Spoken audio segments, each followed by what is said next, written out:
Today's guest is Clay Thompson. Clay is from Mosinny, Wisconsin.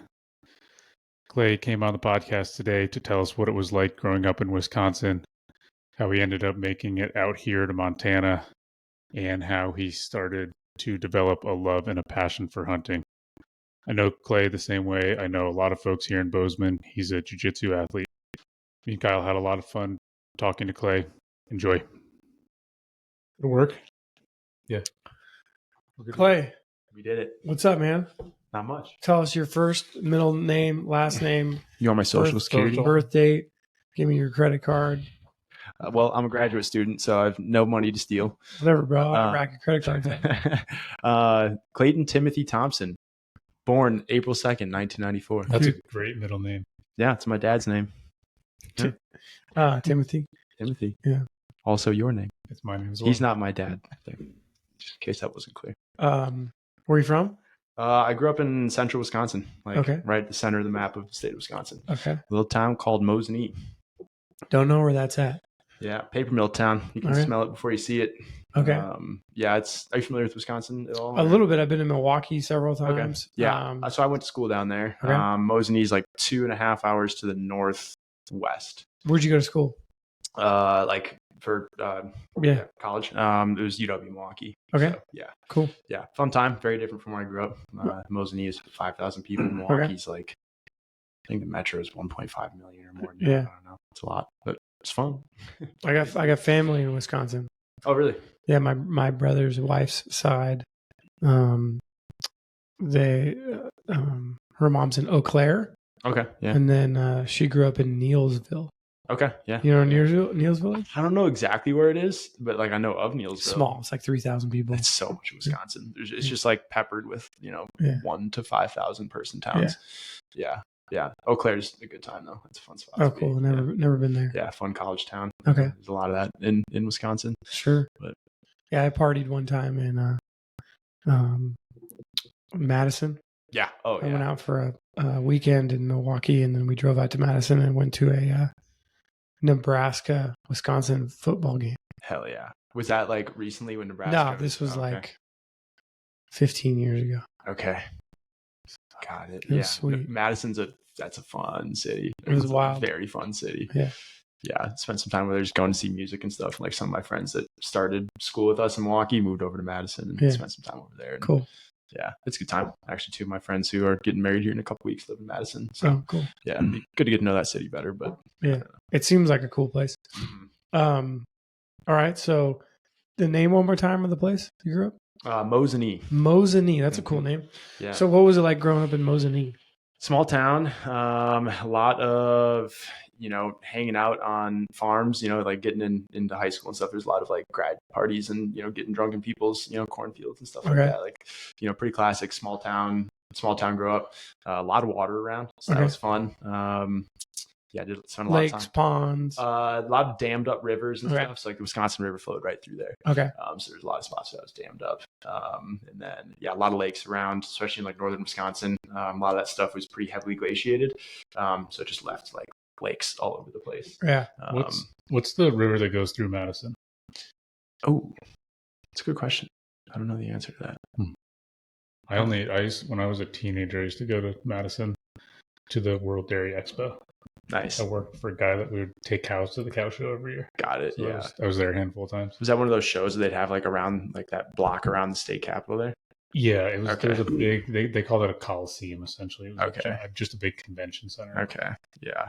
There was a lot of cows there. I mean, they called it. It was called the World Dairy Expo. So essentially, right, all over the country. Might as well be in Wisconsin. Yeah. The World Dairy America Expo. America's dairy land. The world of dairy.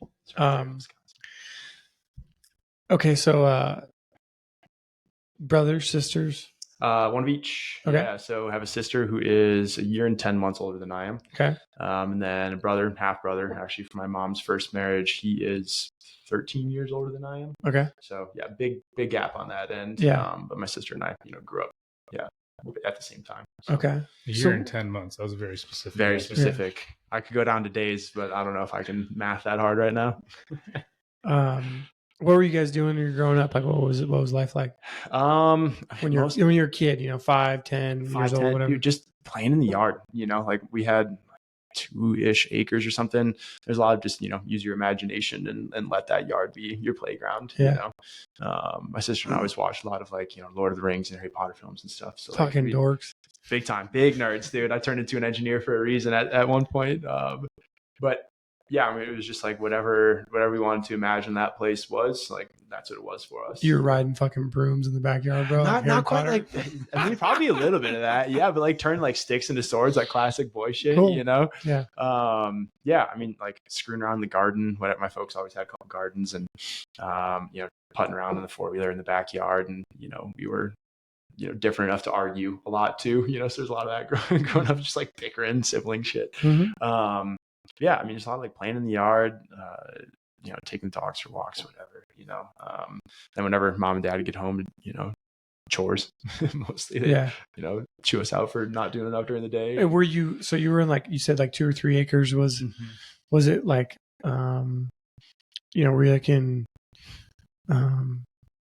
suburbia, or you kind of out in the farm, or like kind of somewhere in the middle? We were out in pretty rural stuff, you know. So the town of Mosinny is 5,000-ish people, and I want to say we were like 9 miles from the high school or something. So like we were pretty far out of the center of town. And we, I mean, there's a state highway right there.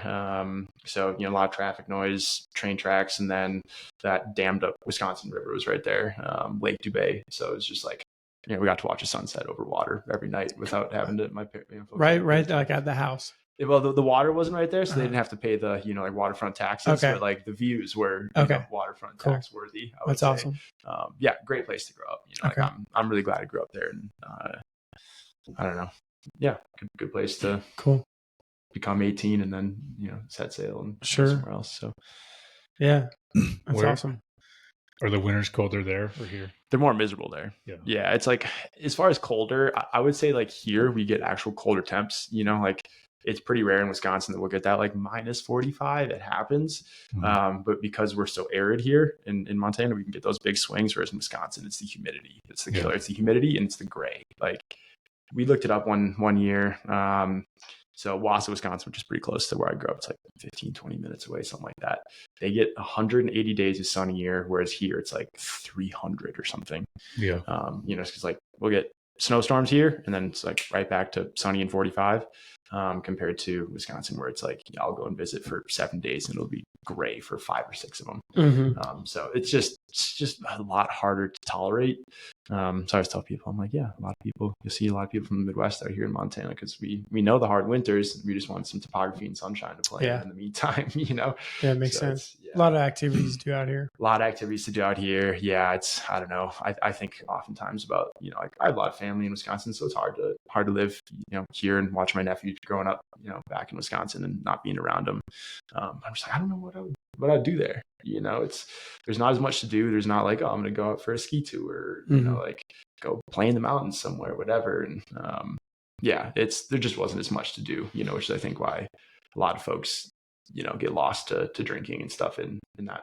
Yeah. Like where I grew up. So that's so common where I grew up too. Yeah. I mean, I grew up in a town of 1,500, but it's the exact same in upstate New York. It's a little town after town of like 1 to 10,000 people. And if you're not there for a really good reason, which I don't know, like no offense to anyone that's there, and like a lot of people have a great reason to be there, but if there's not something to do, you'll just turn to drinking or drugs. Right. Whatever. Yeah, it's like there, it's probably you get bored. Right? Yeah. Right. And when you get bored, that's when shitty things happen. Yeah. Yeah. You look for something to, whether it's occupy you or, test your resolve in some way. And for some people, it's like, how many beers can I put down on a Friday night? It's like, you could get some excitement from that. And and it's fun to do a few times, but then when you do it too many times in a row, and then it becomes a habit. And then, then you like live at the bar. Yeah.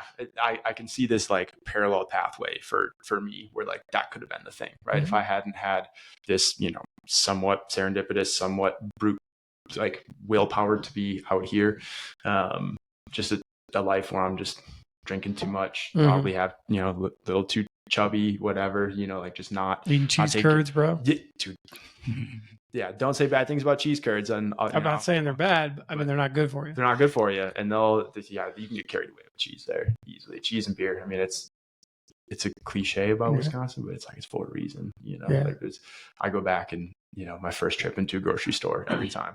Cheese curds? Or just cheese? It's mostly the people who are eating them. Like they have scooters in grocery stores for people who are too fat to get around. And and that's not like just a formality to be ADA compliant. That's like there will be no less than 3 people in the store at a time on those things. Okay. Like it's like a lot of people are very overweight. They don't care about their health. They're not, taking care of themselves.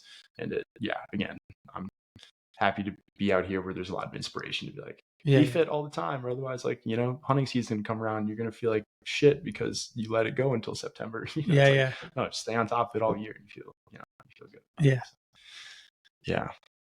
Yeah, there's a lot of shame if you're not in shape here. There is. What are you doing, man? Yeah, you feel out of place too, or you would look out of place. Just a town full of very in shape, beautiful people. Yeah. I had a lot of cheese though. I'm not fat.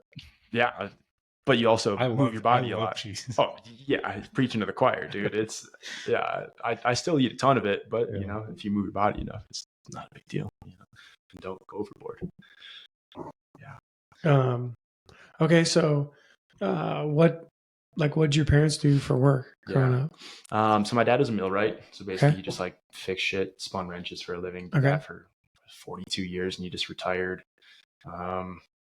Working on heavy machinery and stuff? Like pumps. And so he worked at a chemical plant where they made a bunch of products out of a byproduct of the paper industry called lignin.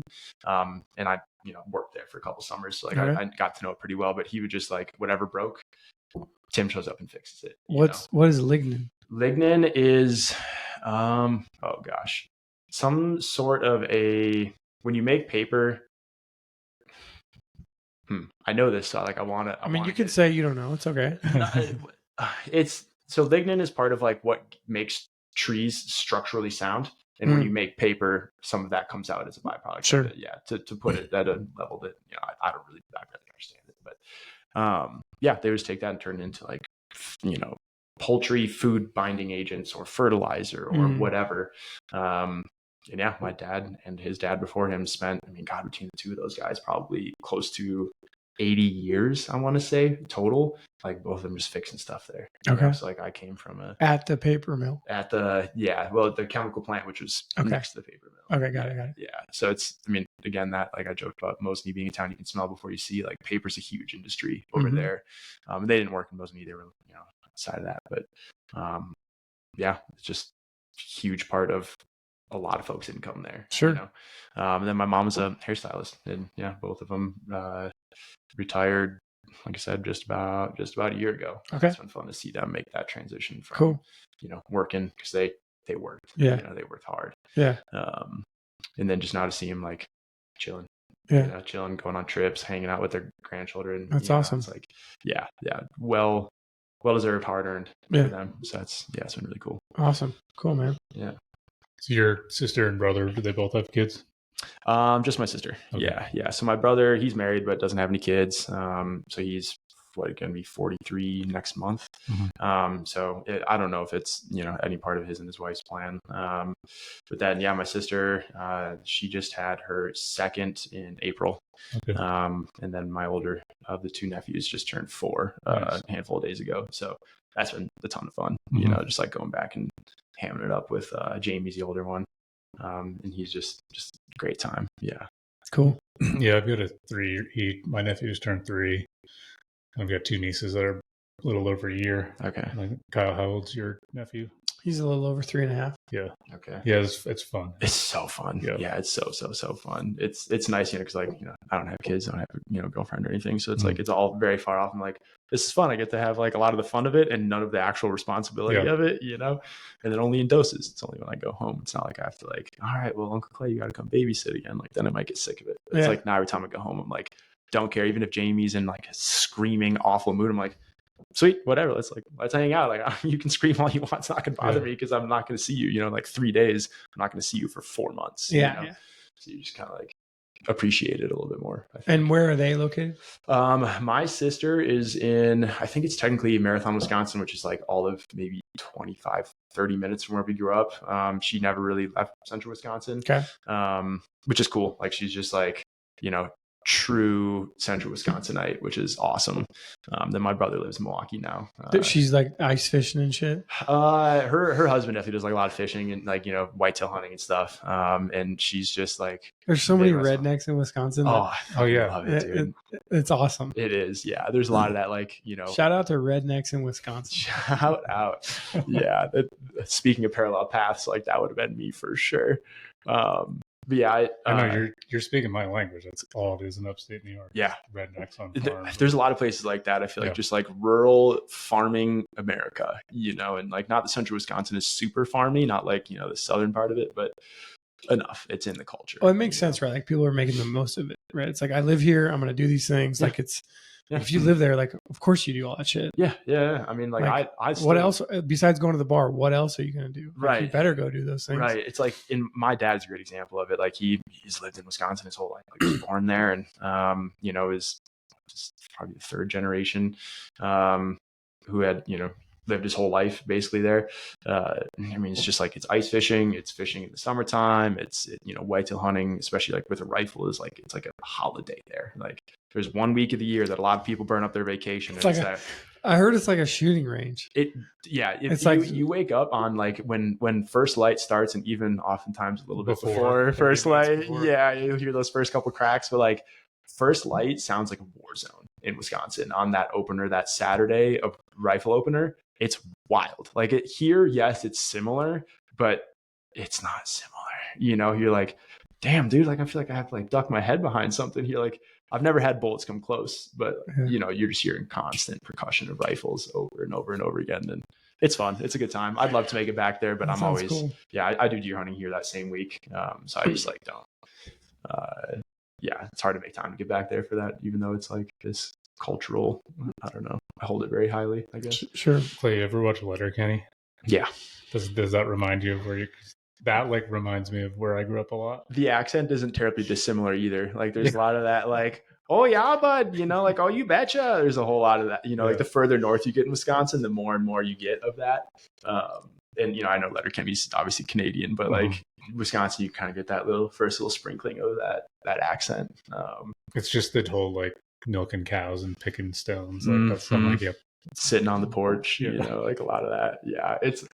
I appreciated that show for that reason, for sure. Too, yeah. What kind of a kid were you like? Oh man. Young kid. I was always trying to make my parents proud. Right. Yeah. But amongst that, there was always, I was always a little bit chaotic. Like I was always, causing a little bit of trouble here and there. That kind of got, I'd say worse or better, depends on your perspective, I guess. As I got older, I don't know. I mean, my dad, I asked him, I was like, what was I like as a baby? He's like, you're pretty like laid back and easygoing. I was like, I just wouldn't have expected that because I can be a little bit maniacal about things like now, I kind of just keep going. Yeah, I mean, I spent the first, 18 years of my life, probably more like 16 years of my life, if I'm really thinking about it, like just trying to get good grades and, do the right thing and all that kind of stuff. So it was pretty, like kind of kept. You're a pretty good student. Good student. Yeah. Yep. Yeah. I kept, I think I was like 3.8 or something like that through high school.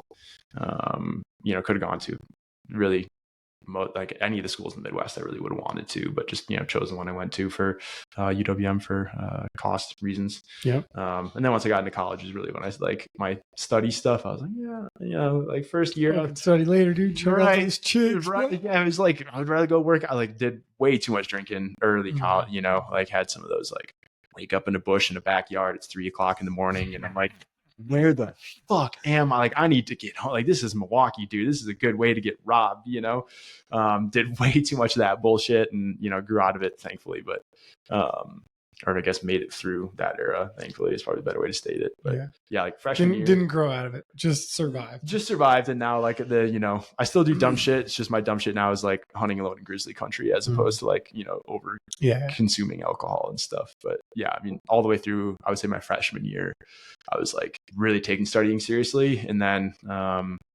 so I was in school for electrical engineering and hated it. Okay. Hated it. Was actually hated the school, hated the subject. The subject mostly. Okay. Yeah. And just kind of like willed my way through it despite having zero interest in it, which, now I'm 30 years old and in grad school and totally changing my career and picking up pieces of that. But like, so like after freshman year, I still kept good grades. I think I finished like 3.3 or something, but like still wasn't, I just wasn't psyched to be there. So I wasn't trying that hard, just like, whatever grades I get. And like, I'll push hard enough to get A's and the things I should be getting A's in and everything else. Who cares, Yeah. So it was just, I don't know, interesting to think back on like where my head was at in those years. So, did you play sports growing up? Yeah. Played hockey basically every year, from the time I was in 7 or something when I started. And then walked off the team January of my senior year just because I was like over it and the political shit of a small town sports team, and like I sucked at it too. I was not an athlete. Okay. So I played a lot of hockey, played football on and off. I was pretty small. So like I usually just get the shit kicked out of me. And like, that wasn't a ton of fun as a result. Dabbled in a few other things, like played a little bit of soccer growing up and a little bit of baseball growing up, but those two didn't really stick with me as I got older. I just kind of wanted to play the contact sports and stuff. Yeah, cool. Mostly those. Don't play any of that anymore, but yeah, it was a ton of fun. Hockey's a ton of fun to play.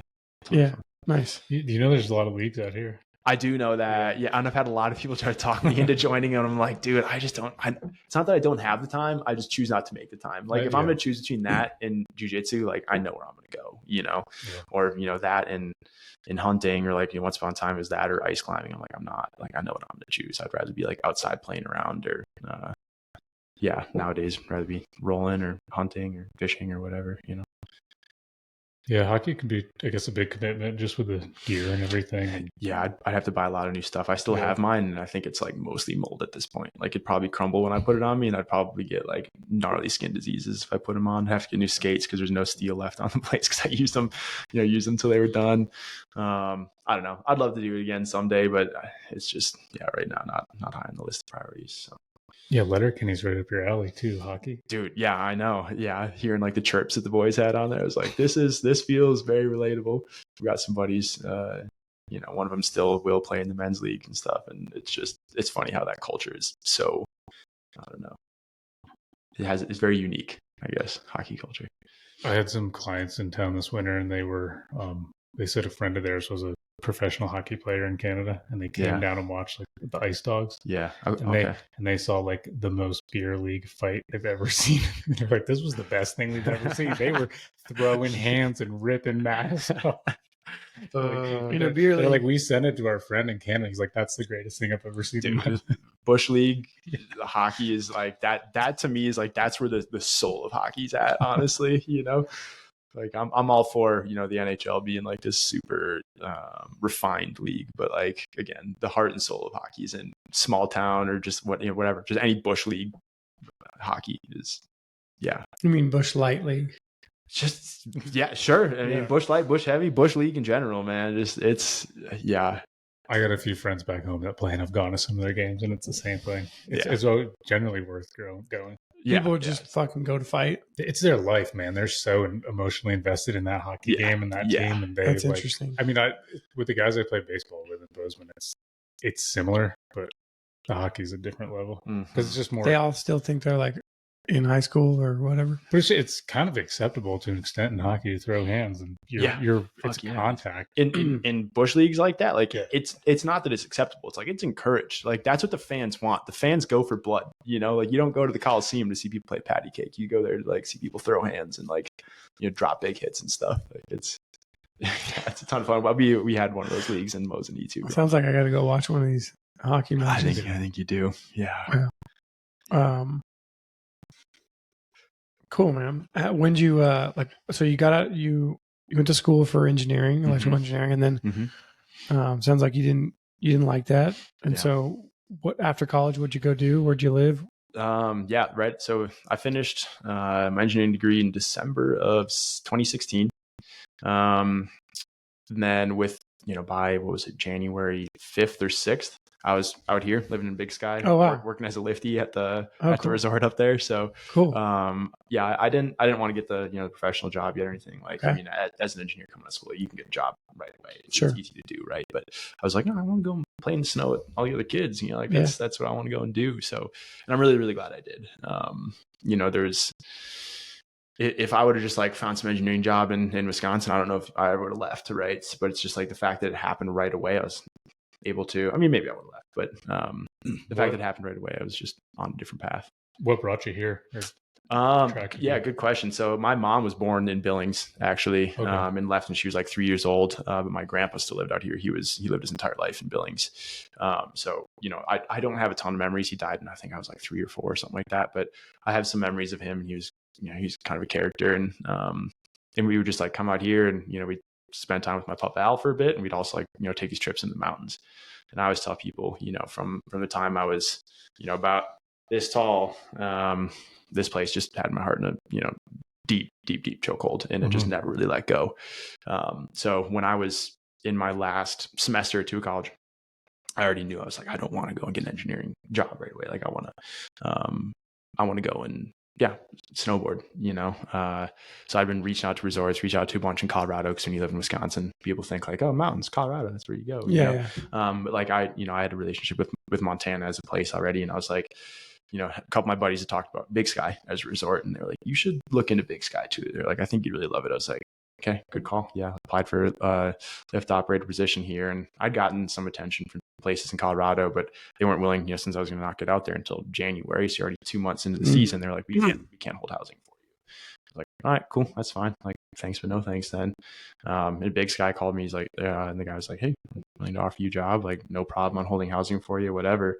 So that's that kind of like serendipity part where it's just like, okay, it kind of feels like Montana wants me there, you know? And came out and had 4 of the best months of my life to that point. Just a whole lot of like drinking beer and smoking weed and snowboarding, and getting scared on really, really big mountain lines, because I'd never snowboard anything like the big couloir and stuff that's up there.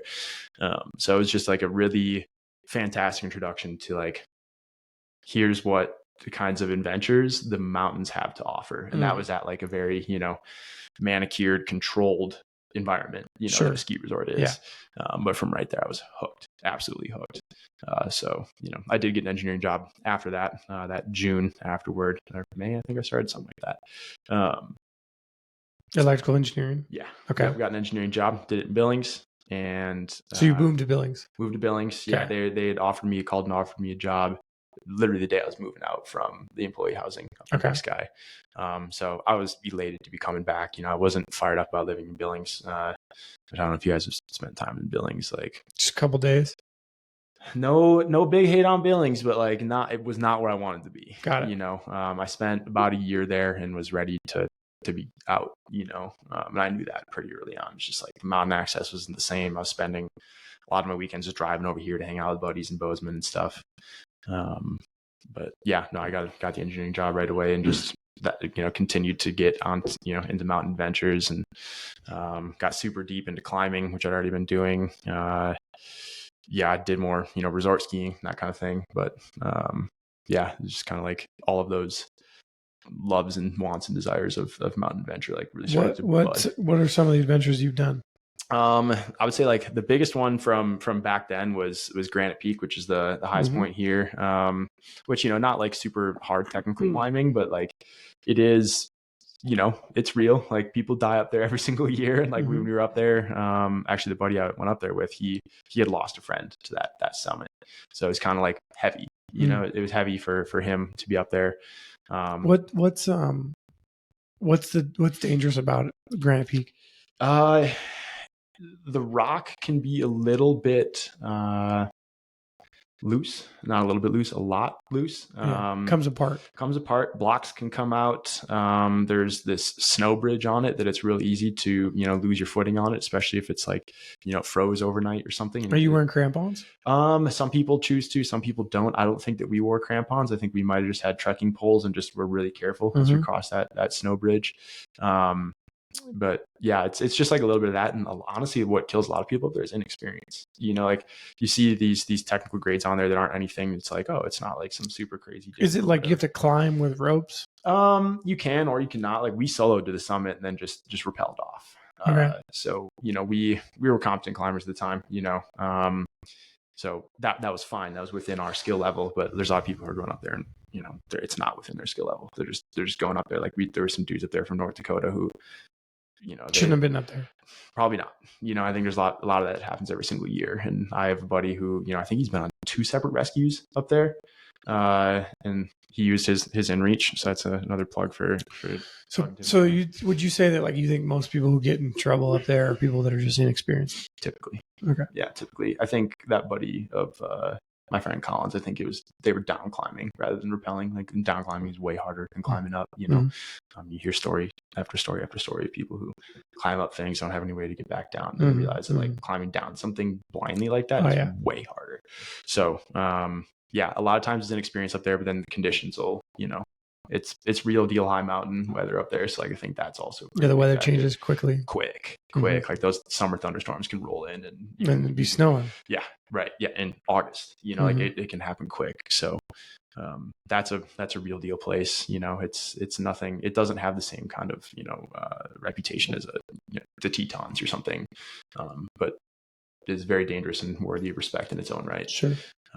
It's like 13,000. 12.8. Yeah. So I think they have it listed as like 12.799, but like you can literally just pick up a rock, sit on top of it. Like, all right, 12.8, whatever. But yeah, so it's big. It's a tall piece of rock up there. That was like that first summer. That was the big adventure, that like the highlight of it. But yeah, I mean, I've gone and played in the Tetons and stuff a bit. It's some hard to call it ice routes. It was more like, we wish it would have been an ice route, but it was actually a slush route. So protection was pretty bad. It was kind of dicey, pretty run out. Done some other, plenty trad climbing, plenty ice climbing up in Highlight. So kind of a little bit of everything. Cool. Like for me, it wasn't about like pushing hard grades. I mean, it kind of was, especially when I was like in my early 20s, and just had that ego is pretty strong at that age. Like you're just trying to feed into this ego. And I was trying harder grades, but for me, it was mostly just about like the adventures and the places you could go and hang out with friends and, hollering from the top of your lungs at the top of something that scared you on the way up. Like that was to me what like fired me up and lit a fire in my belly about it. So yeah. You think it's the adrenaline that attracts you? I think it's the sense of adventure. I mean, because like if you have adrenaline, it's oftentimes like you probably fuck something up.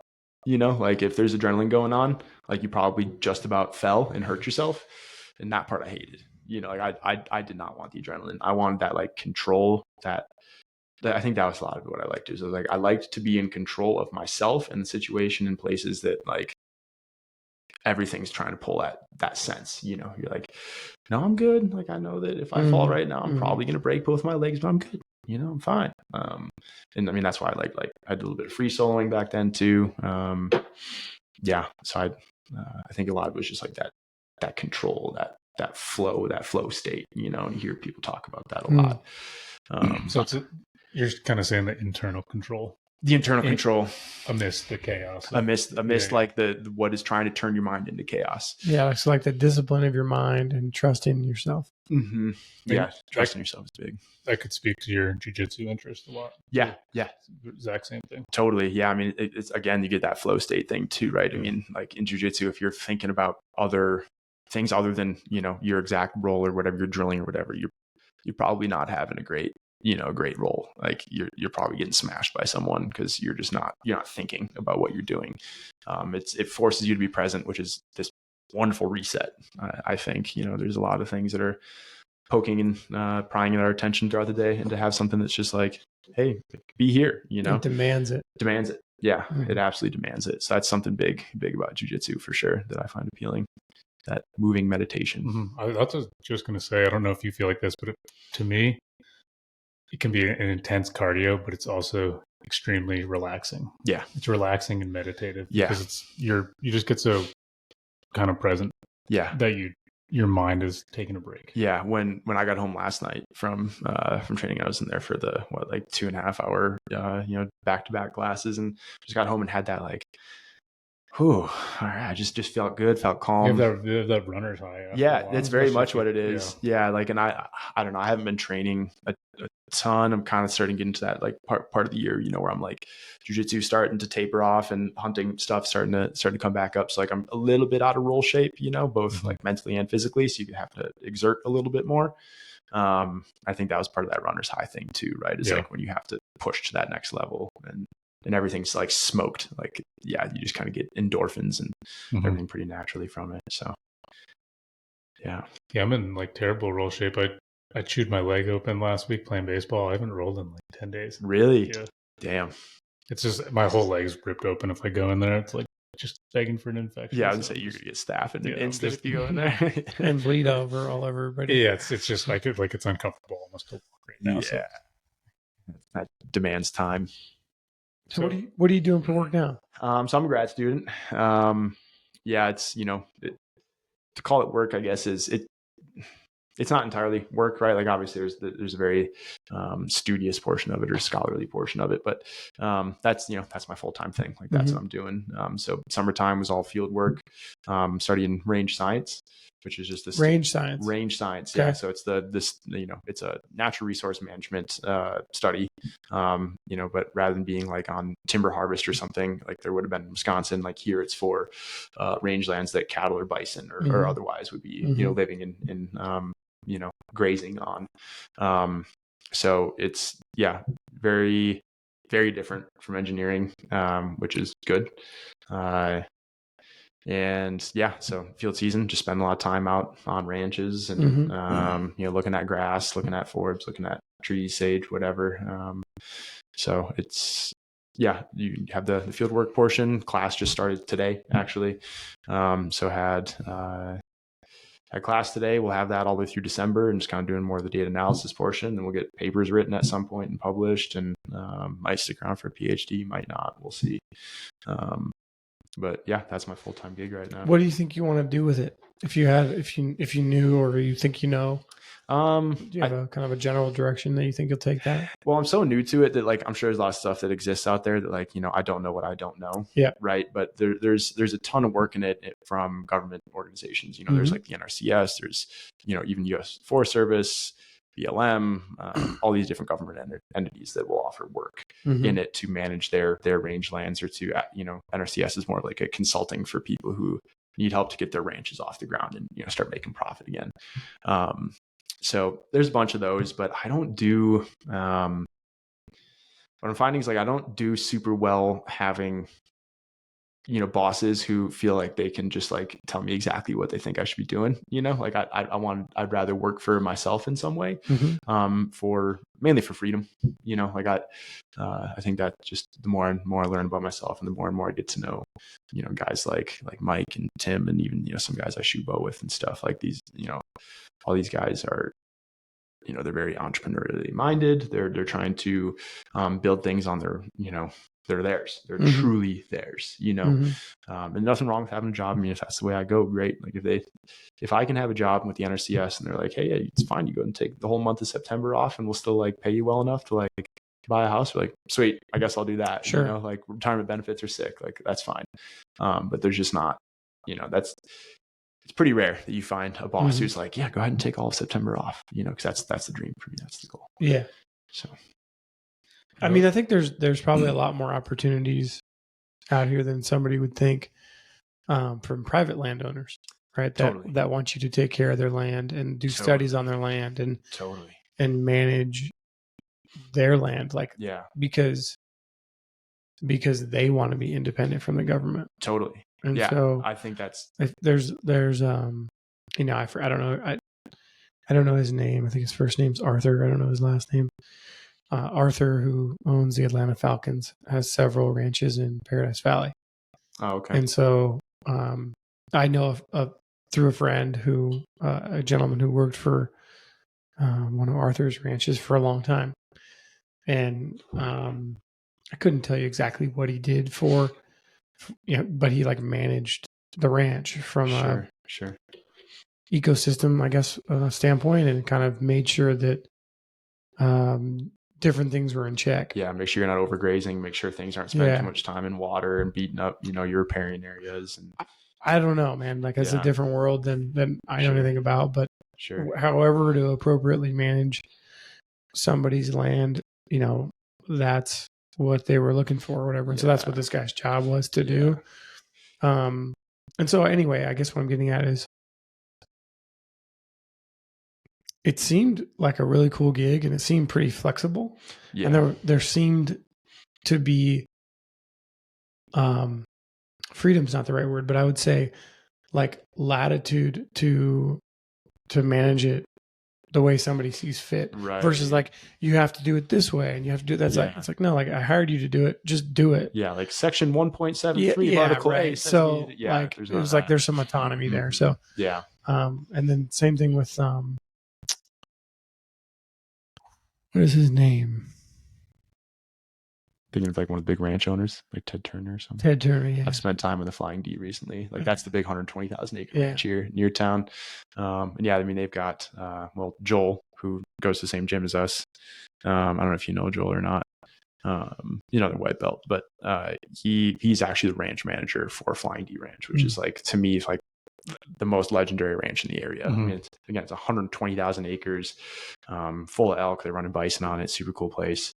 So there's like a environmental scientist that works for him. Yeah, he's got biologists like on his payroll. And yeah, I mean, basically like what you're kind of talking about is, being consultant for ranchers or land managers and stuff. And I worked in consulting as an engineer, so like I'm familiar with and somewhat comfortable with that space and method of operation.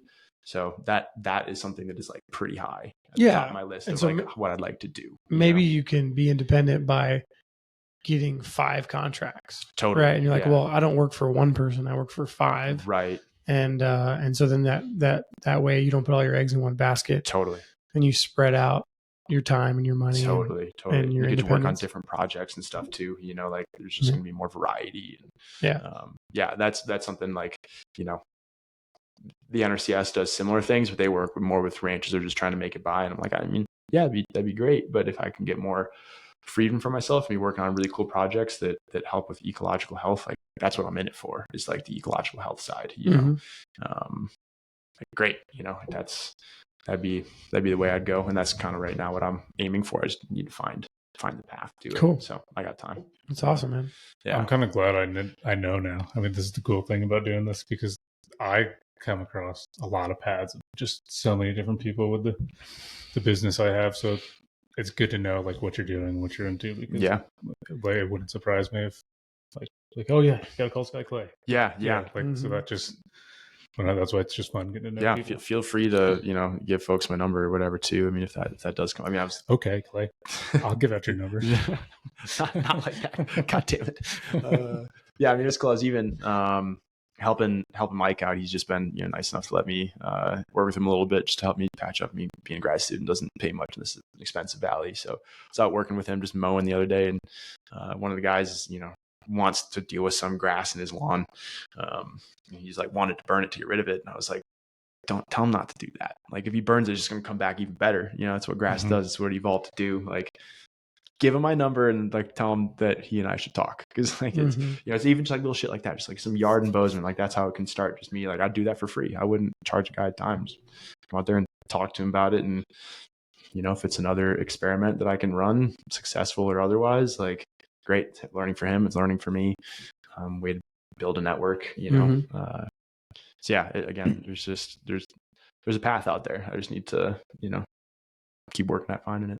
So I got to get him out to the, what is it? Silvertip Ranch. Yeah. I feel like I've heard of that. So it's in the, you go into Yellowstone Park through Gardner through the north entrance. And you go to Slough Creek. Slough Creek Trailhead, and there's a gentleman who's a client of mine. He's got a ranch up there. I know it's about a 3.5 hour hike. I don't know the mileage, and it sits in between the park and Forest Service land, so there's no access. Sure, there's no road access, just foot and horse only. Basically. Yeah. However, you have to either walk in or take a carriage, horse-drawn carriage, or a helicopter. That's awesome. Because of who he is and how long he's been there, he was able to. He has horses there, and they can bring a carriage down to the trailhead, and then take people up horse and carriage. That's so awesome. He'll fly in on the helicopter. But what he does a lot is, I know he's very involved with the Museum of the Rockies and with Montana State, and with the park. A lot of times he'll have, different professors from MSU or faculty from the museum just to come spend like a week or two there at the ranch, and I think they do like these kind of think tanks. They'll all talk and cross-pollinate ideas. They do. They like do peyote and stuff. He just got just last week. We just finished that was a joke. They don't. I don't know what they do over there. Never been. Maybe they do peyote. Just last week, I think I've probably made like a dozen or so trips just driving friends of his from the airport to the trailhead. That's so cool. I'm gonna tell him, because he's like, I gotta bug him again, because he's like, I should have you out one of these years. Yeah. I'm gonna be like, yeah, Jerry, I got a friend that you should have out too. Yeah. If I gave him your resume, I bet you might get an invite. Sure. Yeah. I need to actually put one of those together now. Yeah. Like things, right now it's just like, oh, dude's an engineer who hasn't worked for a year. Like likes to climb rocks and shit. And these days less of that and a little bit more chasing animals around and making having them make me feel stupid. But yeah. You know what you reminded me of when you said the range management? When I was still living in New York, I worked for a guy. We would build fences. So we would go in to wetlands. And I don't know what it was, Forest Service, or it was like fishing. I don't know, it was fishing game, but whatever. I don't know if it's fishing game in New York or it's something different. Couldn't tell you. But a biologist would come in. They'd essentially find private landowners. They'd find these parcels of wetlands. They would pay us to fence them off. So we would go in with basically we had a bulldozer with swamp tracks on it. Okay. So it wouldn't sink in the wetlands. Right. And a post pounder on it. We'd fence it off. They'd put Highland. And just leak hydraulic fluid everywhere. I don't think that thing did. Let the microbes handle it. They'll break it down. They'd put Highlander, Scottish Highlander cattle. Okay. And this would create a good, or supposedly the ideal habitat for these painted turtles. Oh, interesting. So we're an endangered species. They wanted those Highland cattle in the wetland? Yeah, because they're the type of cattle that they'll eat anything. Okay. So the way they would graze it. Yeah. And this, for whatever reason, these biologists had determined this would create the perfect habitat for these endangered turtles. Sure. But it's just and they would pay the landowners very well to do this. Oh, I believe. And then they would pay, they would pay us to build the fences, but the landowners also getting really nice fencing. Right. And most of the landowners were farmers. Right. So they'd love to have this fenced off anyway. And it's essentially land they're not really using. Yeah. I mean, a wetland, depending on who you are and what you're doing, is like kind of useless. And you really can't do much with it. Right. Because it's kind of protected. You just get your fucking tractor stuck in it. Yeah. Right. Which is why they used to dredge them all the time in Wisconsin. Like they drained so many of their wetlands there. They're like, hey, I can't use this. I gotta get rid of this water. I can't plant corn there, so why would I want that? Right. Let's tragic get that water out of here. You know, which is send it over to my neighbor's house. Right. Yeah, I mean, it was great for the landowners and the guy that I worked for, because you get these contracts for multiple miles of fences. Sure. But yeah, there's all kinds of just crazy career opportunities. Yeah, and the thing that's cool too is like these days people kind of give a shit about ecological restoration. Like we're kind of realizing like, oh, hey, it kind of sucks if all you do is just like monocrop the ever loving hell out of a place. Like it's just this. There's nothing. There's no soul to it. All of your soil's washing away. Like, I mean, I could go on for a long time about the drawbacks to abusing land, but people, for better or for worse, like care about it now, and there's funding for it. Whereas like 40 years ago, people would be like, no, like, what do you mean? We're like, go to work, dude. Go work, get a factory job or something. Like, who cares about quote unquote healing landscapes? It's like, graze that stuff to the ground, let the dirt go where it goes, and who cares what grass comes back? Nowadays people are like, no, this matters. So do you know a lot, or have you studied a lot about like regenerative agriculture and that kind of stuff? Yes and no. I would say I've done more of like the informal listening to podcasts and YouTube videos or whatever pops up on an Instagram feed thing. I haven't like really dove into literature a ton about it, like actual, true scientific literature. But I would say there's a lot of greenwashing around it. There's a lot of greenwashing. So greenwashing would be labeling something as green that's not green. Yeah, like trying to like say like, oh, this has this really great like effect to like, so spend your money on this when it marketing, right? It's just another marketing strategy is all that it is.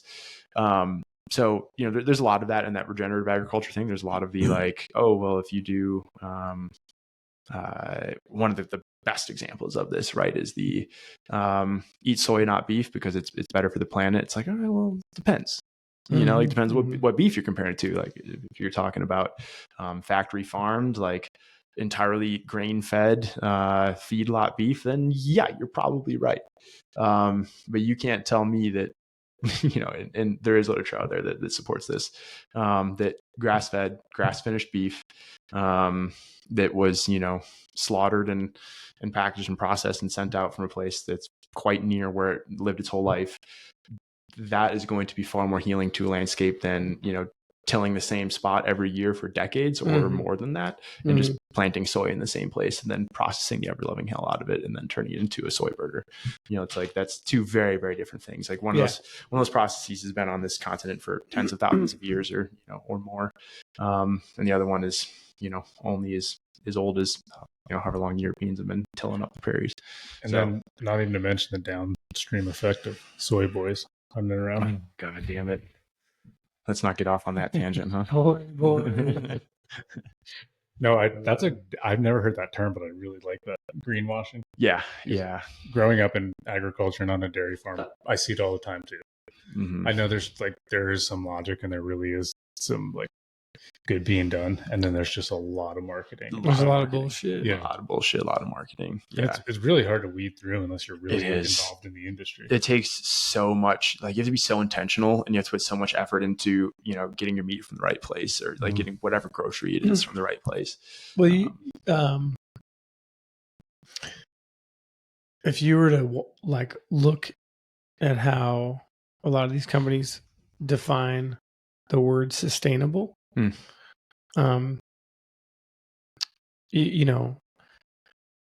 Just think about the word, right? Like what does sustainable mean to you? Yeah, what is the definition of and so like a lot of people are like, oh, that's sustainability. We can sustainable. Do it forever. Right. Yeah. So sustainable means you can repeat it. And so repeating it puts money in your pocket. Right. If you create a repeatable cycle that makes money. Right. And so these companies are like, oh, we want it's got to be sustainable. It's a part of our sustainability plan. But then they've greenwashed the word to be like, oh, no, that's good for the planet. No. It's good for your pocket. Right. Yeah. So it's like you'd have to know what they're defining the word sustainable as, or like what, because so many of those labels you can put on packaging, they have a definite, like a legal definition. Like this is when you're legally allowed to use that, like the term organic, right? There's this legal definition behind what you have to do before the USDA allows you to put so like a package.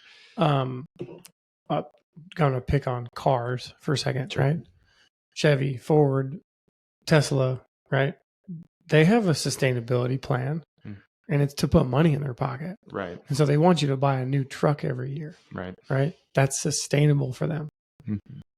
For the planet, buying a new truck every year is not a really good thing, right? And so there's an argument from people who like see this old 1985 Ford pickup truck that's smoking, and you got to put a quart of oil in every 3,000 miles. That thing's actually more sustainable than getting a new pickup truck, because that one still exists and it still runs, and it like omits this much compared to building an entire new truck. Manufacturing process, right? Yeah.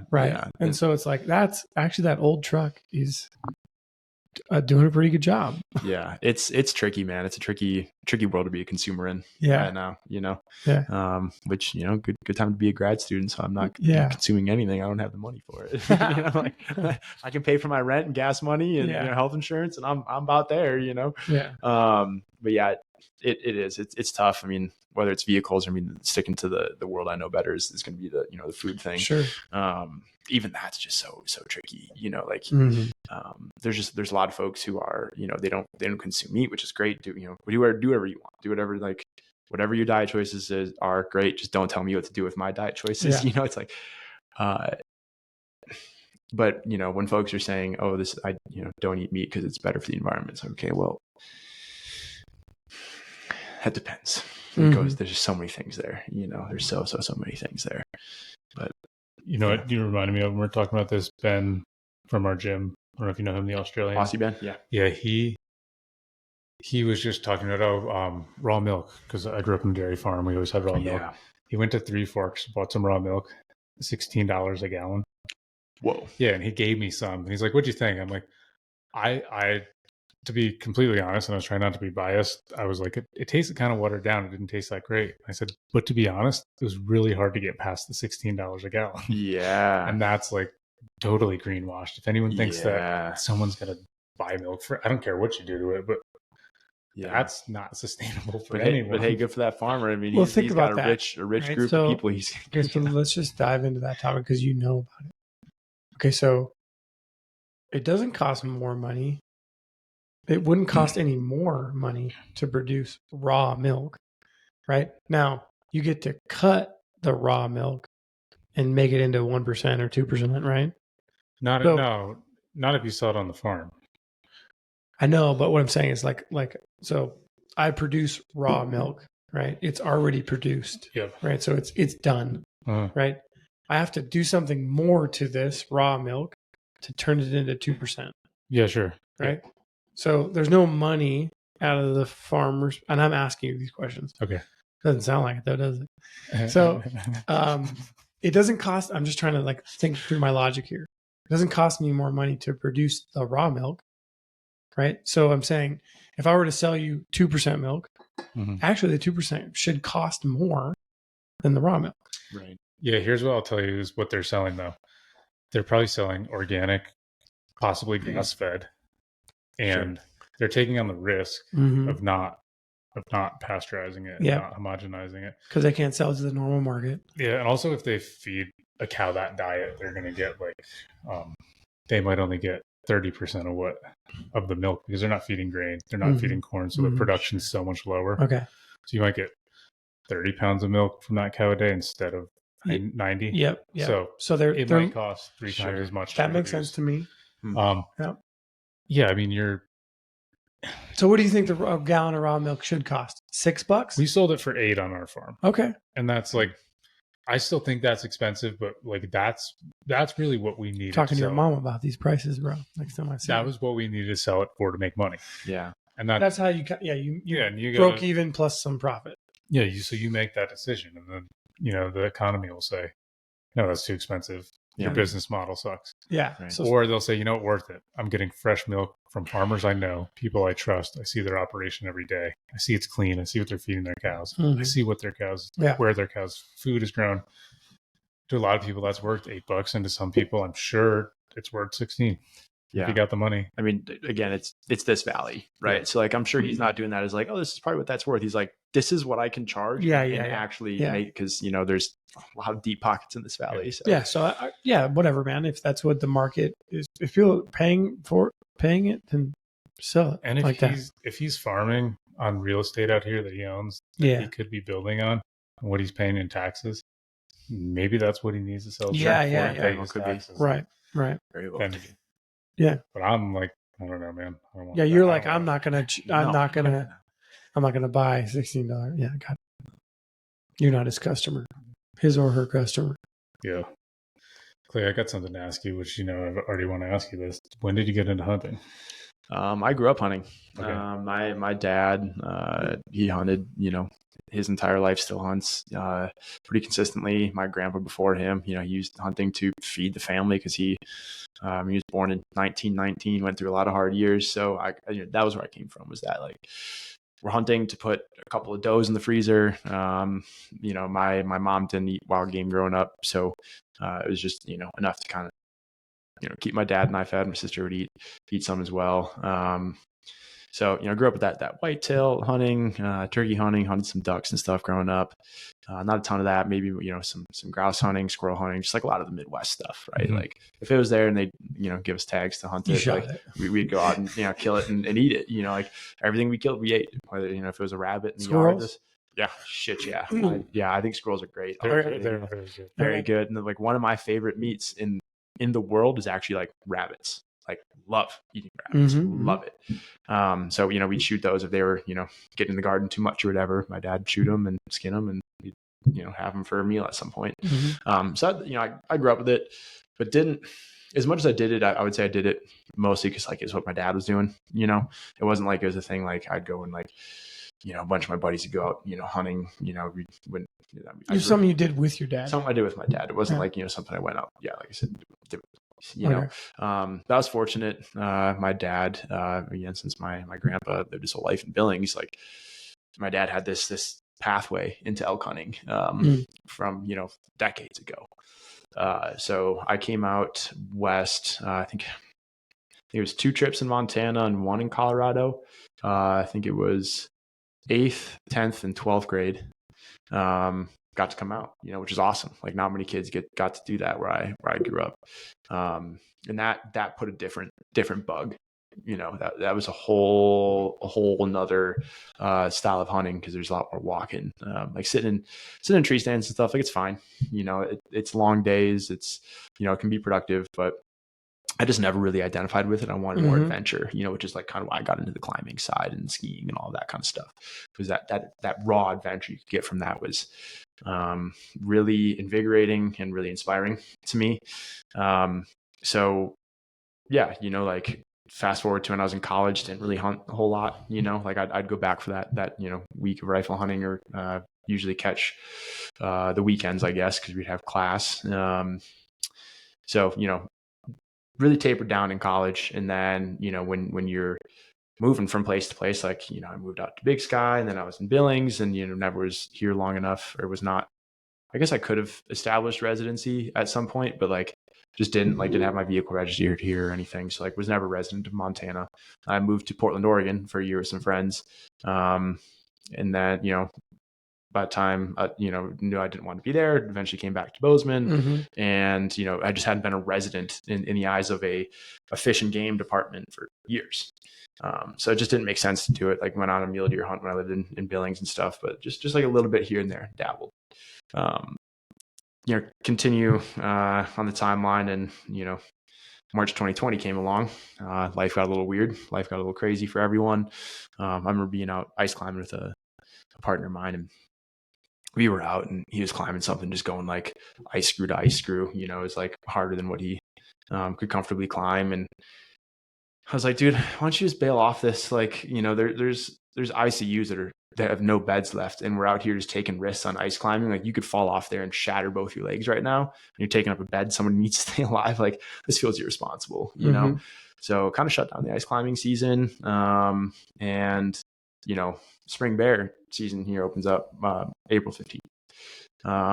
So that came around, and turkey season. So I went out and turkey hunted, just had a little bit more flexibility of time with like the working from home thing. So I was an engineer here in town, and went out turkey hunting in eastern Montana. And I was like, whoa, that was a ton of fun. Just like living out of my truck, felt like some sort of like modern day pseudo cowboy, like just loving it, like shot a bird my first morning out. Like it was just like this run and gun style, just got on birds and kind of moved from gobbler to gobbler and was able to get one to hook back and rolled him over. And you're on state land? I think it would have been national forest. Okay. Yeah.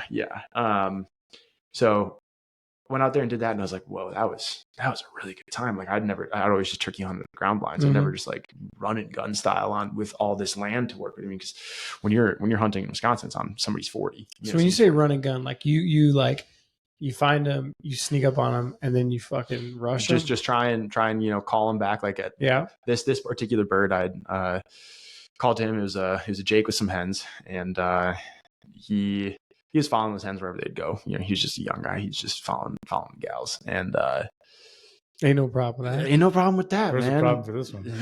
Yeah, what turned out to be a problem for him. Yeah, and he I was trying to crawl through this field just on like hands and knees, move the shotgun a little bit, move myself, and I called back at those turkeys and stuff. Said, keep on getting further away. I was just dogging them, basically, same way you dog an elk herd. And then those hens kind of they weren't really sure what to make of me. They were like, there's some shadowy looking thing over there, like right on the wide ass open. I was trying to get up to this barbed wire fence and then like get to the other side of it, which is obviously a difficult thing to do when you're trying to sneak. And these hens come around. I think they were like, God, 5 yards, 7 yards, and they're just staring right at me. And they have really good eyesight. I was like, it's over. This is going to be over before it even gets going. They come up. They're not really sure what to make of me, and they end up circling away. And I get up, move it over, and brace on a tree. And that, I forget what yards that Jake was at. He's probably like 35, 40 yards, something, which is kind of a shot, on a turkey, but shot him and rolled him right over right away. So yeah, I mean, it's just that kind of like moving with them, not just like sitting in a blind and waiting for them to come to me. I was just like, I was going to them, and then trying to hope that they like make that 5% of a mistake. I'll do the other 95%, and that bird did, so that one had me hooked on like the style of Montana hunting. You can just like, there's just all this public land. You can go and roam around and just sleep in your truck on the side of some road. And I remember I was out there in this like herd of young, bull, Black Angus. They just like came by my truck when I was at camp. I was like, this is so cool. There's just 25 animals right there. They're fucking curious. They're curious. Yeah, they're just like, what the hell is this guy doing? It's like, it felt like an adventure the whole way. It felt like what I was looking for with the climbing and skiing thing, but merging it to something that is deep in here, that hunting thing. And then I got into spring bear hunting. I think 108 days of spring bear that year. It took me until like one of my last couple of days to even see one, and bears are not easy to find, especially if you're just trying to figure it out. And I remember being all jacked up that I even found a black bear somewhere that I'd glassed up, and like had an encounter with a grizzly bear out there. I think the weekend before, like a 50-yard encounter. It was just adventure, like adventure like I'd never had before. And man, like that hook was not only baited, but it was set hard. And it was from there. It's just been nothing but pure obsession. And that was in 2020. We're coming up on the archery season of 2024, and I'm as hooked and as deep in it as I've ever been. There's a reason I want every September off for the rest of my life. I'm not there yet. Like I've taken big chunks of time off during spring bear seasons and gone and played deep into the Frank Church wilderness and into the Selway Clearwater wilderness, and just these crazy places that we're so fortunate to have in this country. It's like you just get to go out and there's thousands upon thousands upon thousands of acres to just go out there and play in. And what it felt like for me was I had this thirst for adventure I had from climbing and skiing, and then I had this heritage of hunting and providing for myself and for others, and just like I think oftentimes as men too, like that's in us. That's deep in there. Like that is in our ancestry. Like you're not going to get rid of that as hard as the soy boys want to try. Like it's brought them up again. It's just it's in there. And it to me it felt when that spring bear season, that following elk and mule deer season, I was like, oh, I found it. This is what I'm here for. Like, this is what it's all about. Like, this is what I want to spend as many waking moments for the rest of my days on this planet, just building everything around. It's fucking awesome, man. Yeah, it lights me up. I can tell you're getting me fired up. You're fucking on fire right now, dude. Good for you. Yeah. I've got 9 days off scheduled. Yep. Between the second and third week of September, and perfect time. I'm like, this is the first year I'm doing it. And I'm like, obviously I'm doing this. Yeah. When you told me you lived here for how many years you've been? 5. Yeah. You've been here 5 years and like hadn't hunted elk yet. I was like, what are you, like, I know, I know jujitsu is like fun and stuff, but like, dude, it's going to get in your bones. You're going to be like, I know. And I'm also going to say in my defense is I grew up on a 200-acre farm. Sure. So I had archery hunting. So like you see, this is something I never had. Right. Jiu-jitsu in that community. And, right. Yeah. No, I get it. I mean, that's how I was with like climbing and stuff, right? Like I didn't hunt for years.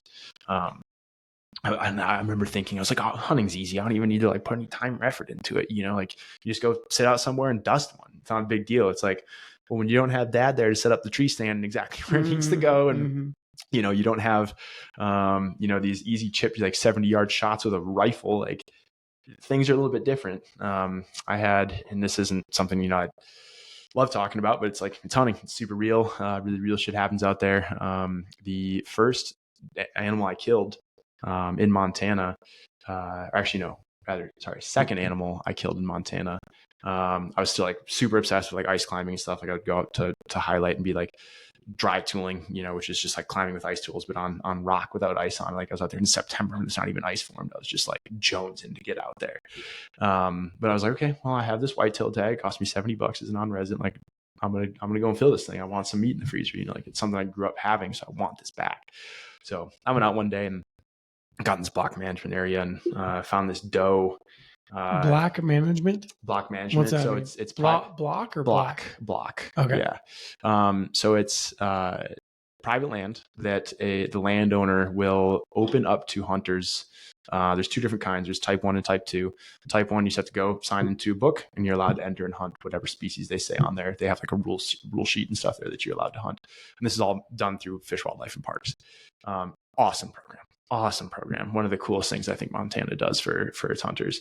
And then type 2 is, you just need to get a little bit more permission ahead of time. Like usually talk to a landowner or, some sort of spokesperson for the landowner.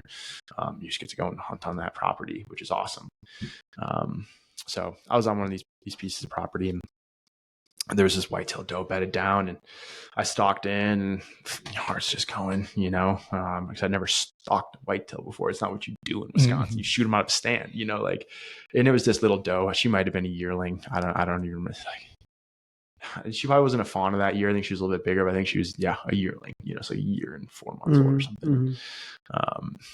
So I get up next to her and she like stands up and she just locked onto me. I was like, okay, well, she knows I'm here. She hasn't blown out. I think she didn't know what to do. She's so young and inexperienced, So I pull up on her and I was hesitant about pulling the trigger because there's beef cattle behind her and stuff. And at one point I felt good about the shot angle and squeezed off a shot and she actually ran toward me. I was like this little, I don't know if it was a farmer's canal, if it was a creek or what it was, but it's like this little willow bottom. And she comes running kind of at me and then back up the water.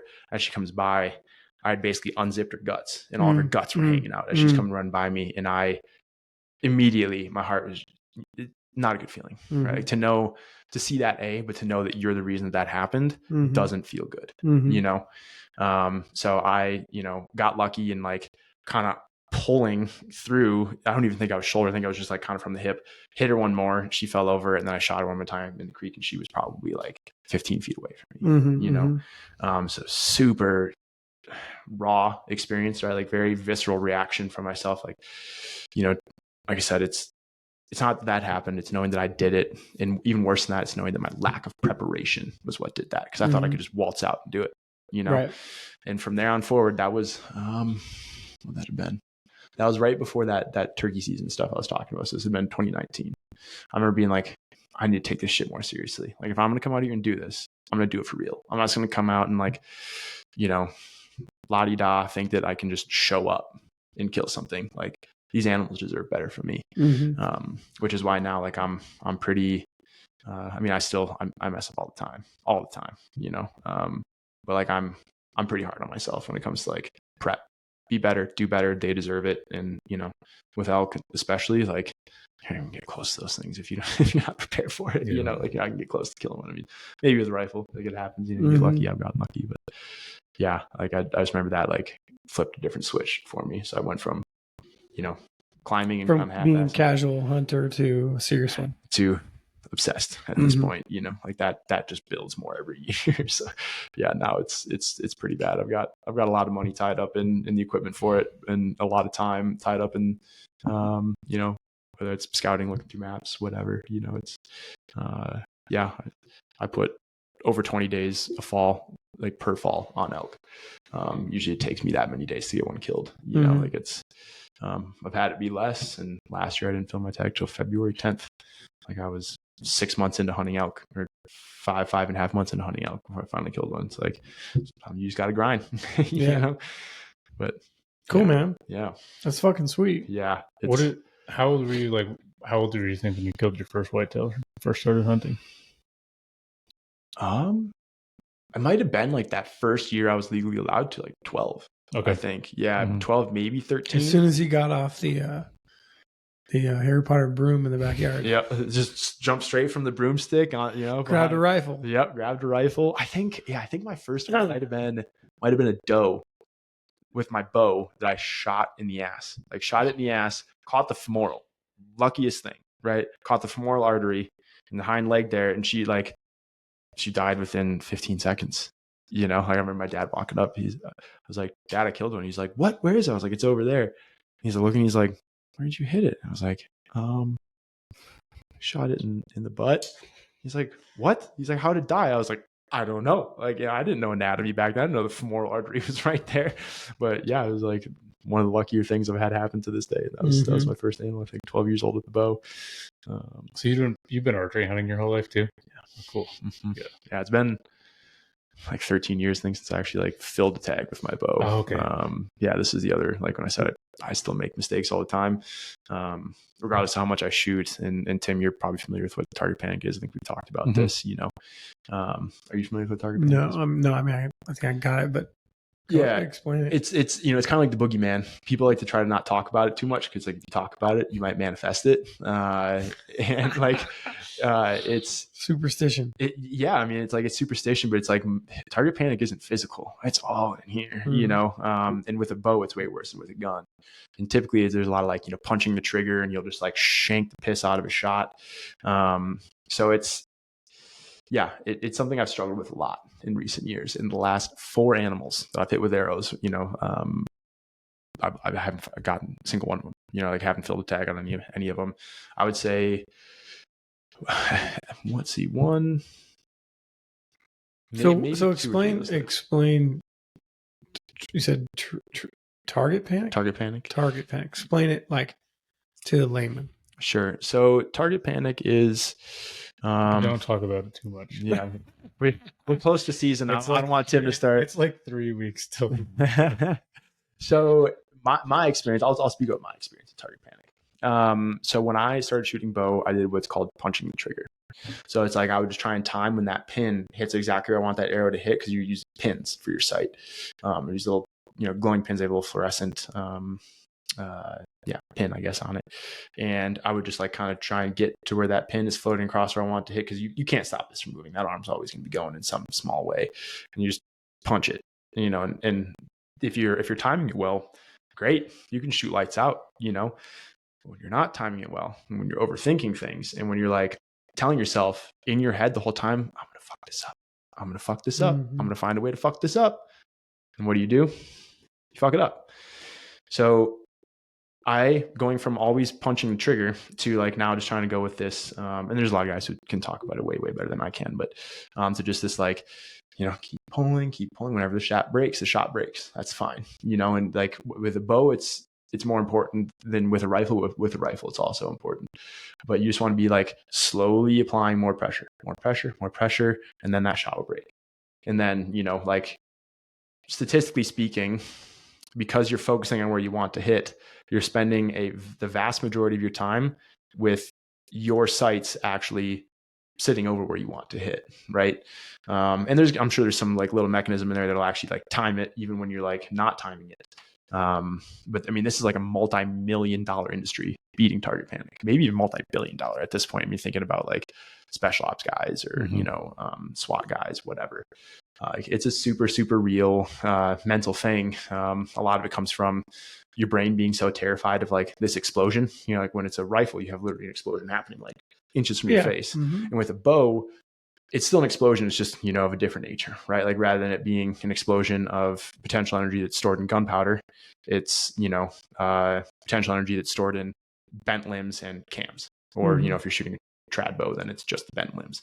And you're actually holding that, like you're holding all that energy, that explosion back. So your brain is just like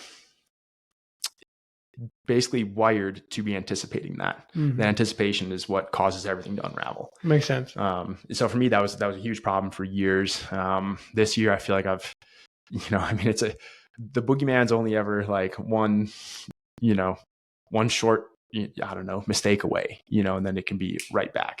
But this year, like I knew coming into this year, I was like, I can't afford, it's not that I can't afford. I don't want to keep on sticking animals with sharp sticks and not finding them. Like that feels awful, last year's might've been a little bit more of like an animal, especially with antelope and whitetails, this, but like they'll jump that string, like they'll hear that arrow coming and they'll duck to load up their legs so they can, push off.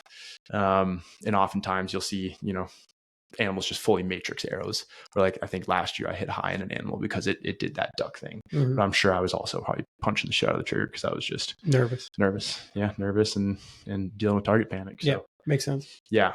So the way I think about it, I'll speak specifically to archery, is like when you go to hold that pin on that target and just imagine the feeling of like holding your breath and the tension's building and building. And like you're like further away from it and moving back, and you're like, I want to take a breath. And you're like, you'll just like, you start to kind of get mentally exhausted. Yeah. You'll try to go there and just yank it. And like, my favorite thing I'll do, which is like, this is the biggest win for me, is when I get there and I put the bow back in. Yeah. And I'm because that's when I'm really like, that's the smartest. I'm like, dude. You mean to stop? Yeah. To just take a break. Just let my bow back. Just know that you lost that battle. Yeah. And just like, okay, let's restart. Yeah. I think, I don't shoot bows. But not yet. You don't. Yeah. Right. I think it makes sense to like talk to yourself. Yep. Right. And like find a phrase. Yeah. Find a positive phrase, positive calming phrase, and just repeat it to yourself. Yeah. Right. And so like if you can't get calm, then you don't even pull the bow back. Yeah. Right.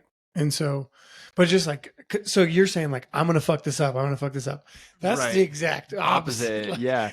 So like find a mantra, and I know I'm simplifying this, but it's like find a mantra and just repeat it over and over again. Cause I do think that like, I don't know, I'm going to make up a number, but if you said it to yourself like 30 times in a row, and even if you never get as calm as you want to get, I bet you'll be like 50% calmer. Yeah. Yeah. So right? when you were saying that, I don't know if you noticed, I had kind of a shit-eating grin on my face because you were like spot on. Like the guys, have you heard of Joel Turner? Yeah. Okay. So there's a fellow out there named Joel Turner. Have you paid for any of his stuff or no? Nah.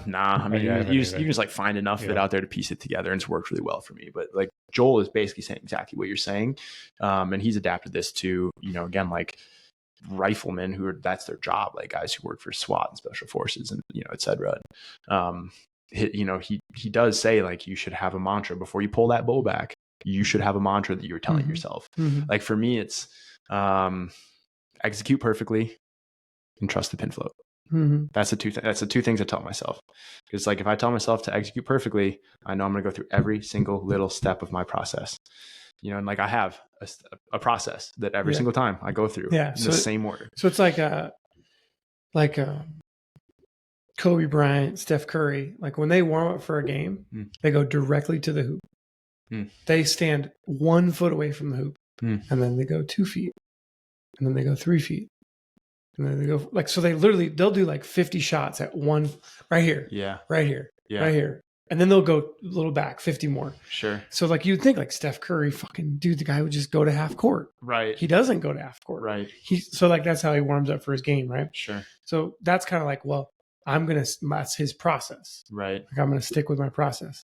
So like what comes to mind is like a song, relax your mind, let your body be free. Right. So like that's like a mantra that I have is like, relax your mind and let your body be free. Right. And so like if I keep saying that, I can get calmer. I may not ever be as calm as I want to be. Sure. But from where in my body and out of my head. Sure. Anyway, it's just like an idea. That's awesome. Or like, yeah. So that makes sense. But I could totally see why you would freak out. I think it's like similar to, they're related. They're different, but they're related. Like I would imagine when you have a bad day or you've had a bad morning or whatever it is, or you're halfway up the trail and you're out in the backcountry, or you're about to go climbing, or you started climbing and you're like, I'm done. I'm done for today. Like I'm not gonna, like I've turned around on hikes before, or you get spooked, right? Like I've gotten spooked in out in the woods or in the ocean, and I'm like, I think I'm done. Yeah.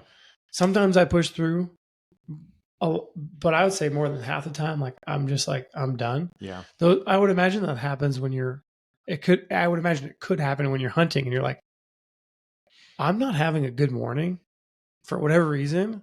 And like, I don't know, I would be like, I'm not going to shoot today. Yeah.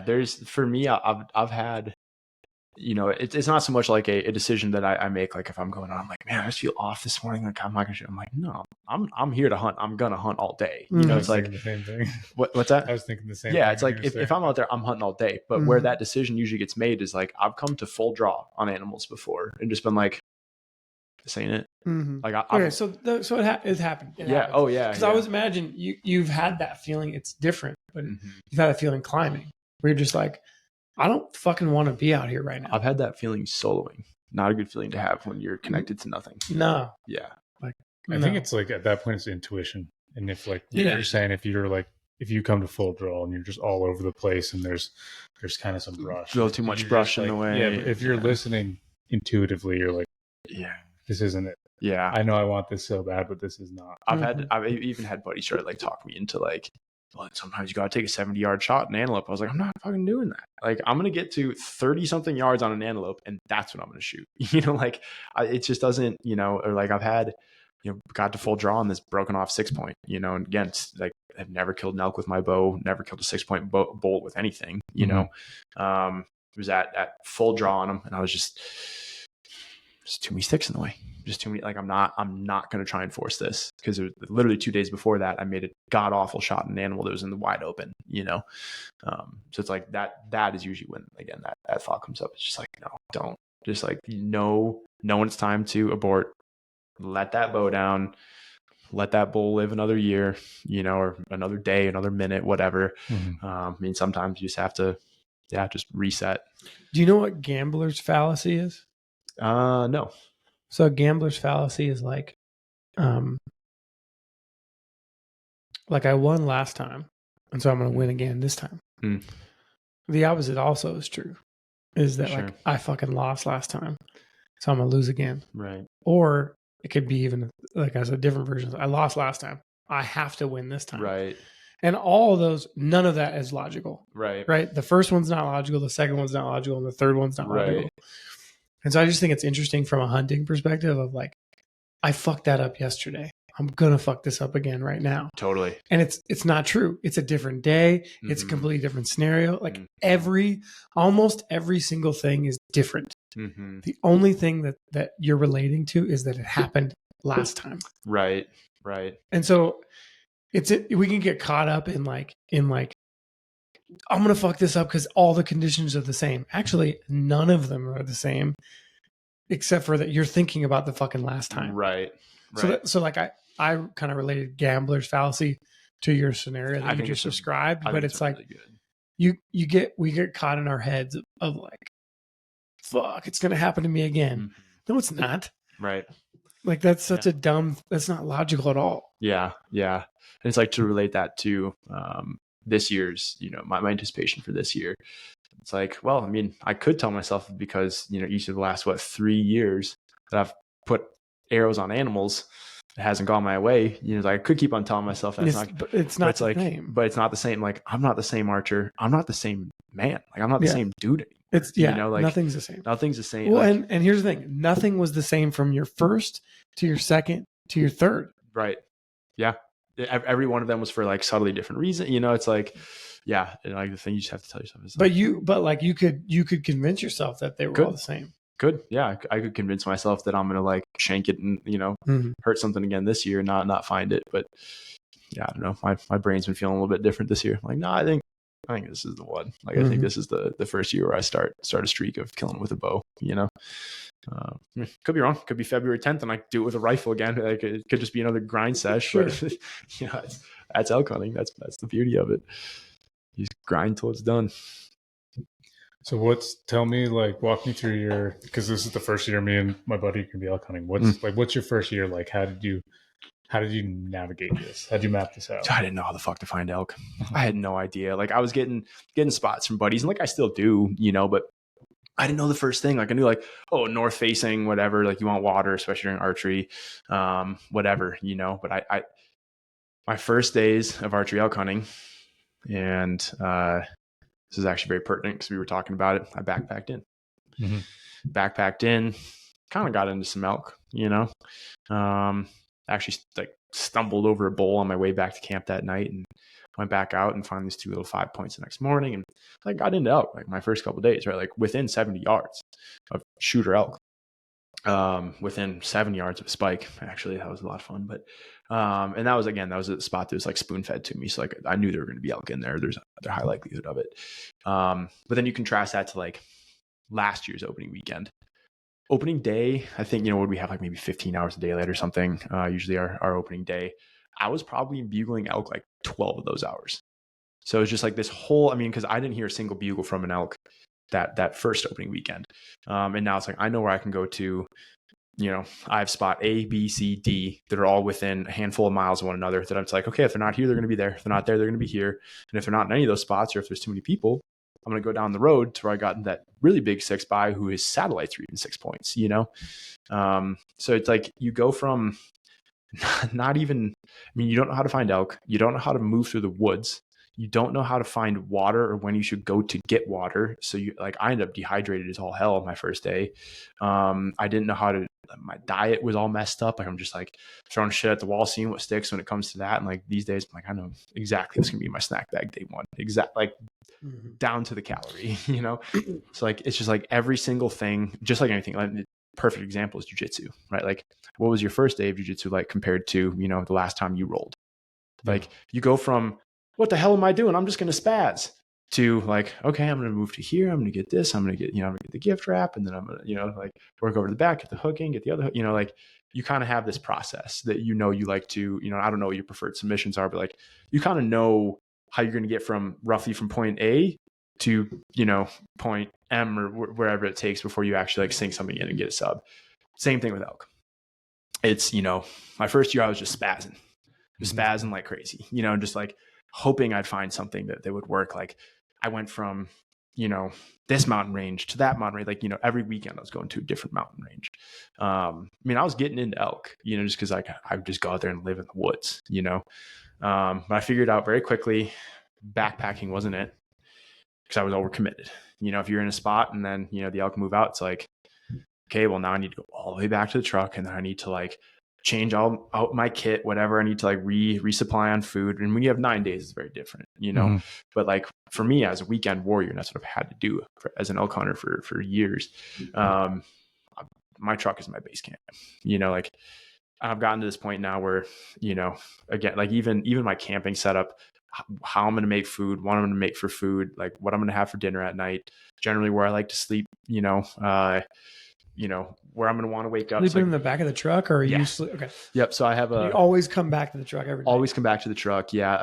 You'll hear guys talk about like how they'll just like sleep out in the woods, but I was solo hunting and I do a lot of solo hunting in grizzly country. And I'm like, I'm not just going to like sleep without a sleeping bag or like anything. I have a sidearm and stuff, but like I just know I'm gonna get a way better night's sleep going back to the truck, and it's not that far to get in and out. Like some of these spots, like a 1,200 vertical foot hike to get back up to the truck, which is why nobody else is hunting it, because you have to go back up to the truck, whether you're hiking meat out, hiking just your own, exhausted ass out at the end of the day, whatever. Like it's miserable, but like I know I can get in there and get into bulls every day. So yeah, I mean, you go from, getting back to your question, Tim, it's like you go from your first day, your first week, your first year, you're just figuring it out. Like if you can consistently get into elk, if you can consistently get into bugling elk in your first year, and you dump one with a rifle in November, fantastic. Like get on the board,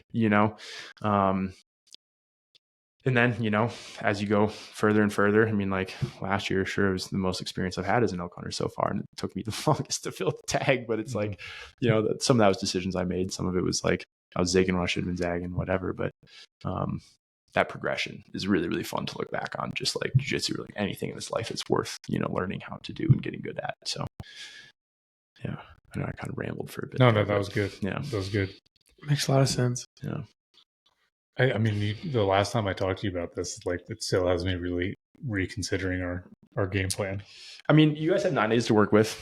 But you're like, the way you're thinking was my initial thought, was because Kyle, I was like, I'm going to steal your truck and camper, and then we're just going to park it. You can use it. Yeah, because you offered it. That's why I'm saying I'm going to steal it. But I was like, why would we just set up a camp and go through all that hassle? Being nimble during our Why would you? Yeah, just to, I mean, other than the experience of camping. I mean, I'm going to throw an idea out there. I know nothing about this shit, so of course it'll be good. No, riff. Let's hear it. Like, what if you did 50-50, right? So like you have the truck and you have the camper, and it's in a general centralized location, but then backpack in, right? And so maybe every other day you're coming back to the truck.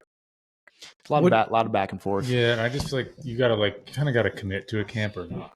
To me, we're probably going in twice, because we're going to go and set up camp, then probably come back. And I just don't even think we could get a camp for 9 days. There's no way we could even go in. Dude, you have to carry so much goddamn food. It's like camps get like, I've done backpack hunting. Usually it's for like spring bears or something, like, or mule deer, whatever, hell, even rifle elk, because like those, whenever it's a glassing hunt, like if I'm just sitting on a knob picking that thing apart, like, great, I'm going to backpack out. I'm going to leave all my food at the tent. And I'm going to, go back to that camp every night. And then if I've glassed everything in all these basins, there's nothing around. Great. Let's go back to camp. Let's pick it up. Let's move it, somewhere else, get to a different glassing vantage point. With archery elk, it's like, you can check a basin in